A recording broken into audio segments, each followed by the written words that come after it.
Surya 47 decode அதாவது சூர்யா 47 படத்தை பற்றியான அப்டேட் தான் நம்ம இந்த வீடியோவில் பார்க்க போகிறோம்.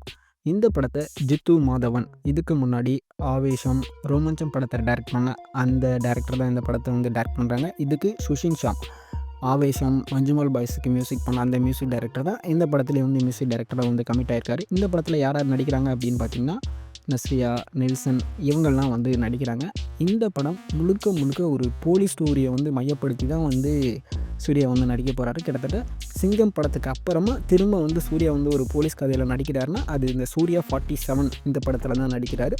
ஒரு ஜாலியாக, ஒரு ஃபேமிலி ட்ராவாக, பக்காவாக எல்லாருக்கும் பிடிக்கிற மாதிரியான ஒரு கதை தான் வந்து செலக்ட் பண்ணிக்கிறதா வந்து சொல்லியிருக்காங்க. இன்றைக்கி தான் இந்த படத்தோட பூஜை வந்து போட்டாங்க. சூர்யா 46 கிட்டத்தட்ட ஒரு 96% வந்து முடிஞ்சிருச்சு. இன்னும் ஒரு ஃபியூ பிளேஜ் ஒர்க் மட்டும்தான் இருக்குது. அது முடிஞ்சவொடனே ஒரு சின்ன கேப் எடுத்துகிட்டு சூர்யா வந்து திரும்ப வந்து இந்த சூர்யா 47 படத்தில் வந்து கலந்துக்க போகிறாரு. ஸோ அஃபீஷியல் அனௌன்ஸ்மெண்ட் சீக்கிரமாக வரப்போகுது. ஆனால் பூஜை வந்து இன்றைக்கி வந்து போட்டாங்க. இன்னும் அஃபீஷியல் அனௌன்ஸ்மெண்ட் அதை பற்றி வரல. இன்னும் இந்த படத்தை பற்றியான வேறு ஏதாவது தகவல் தெரிஞ்சுக்கணும், இந்த படத்தோட கதை ஏதாவது வேணும்னா கீழே கமெண்ட் பாக்ஸில் கமெண்ட் பண்ணுங்கள். உங்களுக்கு நான் சொல்கிறேன். தேங்க்யூ.